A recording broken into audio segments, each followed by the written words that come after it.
Tom Hand here with Americana Corner. Today we're discussing the Battle of Sackett's Harbor.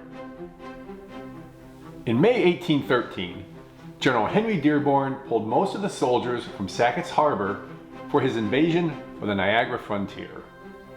With the post now lightly defended, Sir George Prevost, Governor General of Canada, felt it was an opportune time for the British to strike Sackett's Harbor, the main American naval yard on Lake Ontario.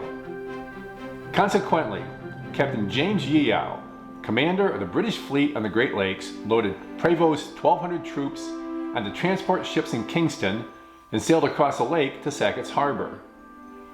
But upon learning of the British intentions, New York militiamen came a-running.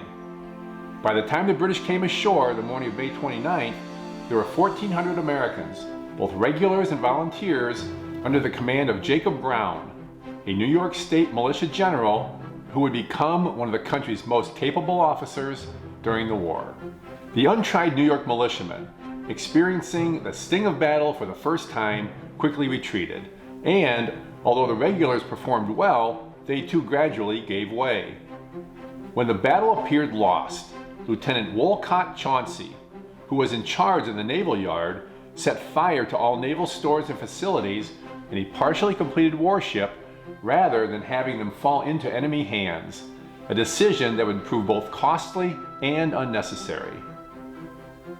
General Brown eventually rallied the troops at their second defensive line, and the Americans stood firm against repeated British assaults. With adverse winds keeping British warships too distant from shore to support the attack, and facing stiffer opposition from the Americans than was expected, Prevost ordered a withdrawal from Sackett's Harbor rather than press the fight any further, as he had already lost 1/3 of his force.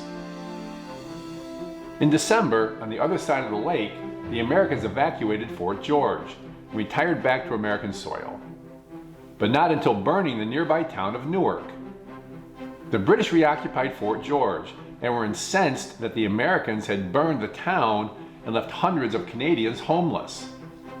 An angry British army of 1,000 men crossed the river and captured Fort Niagara, a post they would hold until the end of the war. The British then moved up the east bank of the Niagara, burning Lewiston, Manchester, and the Black Rock Navy Yard before retiring to Canada. Thus ended 1813, another dismal year in the land war along the Niagara for the United States. After repeated marching and counter-marching, invasions and retreats, the American Army possessed no Canadian soil and had managed to lose Fort Niagara. But better commanders had been discovered during the year, including Jacob Brown and Winfield Scott. And in 1814, a stronger American Army would take the field.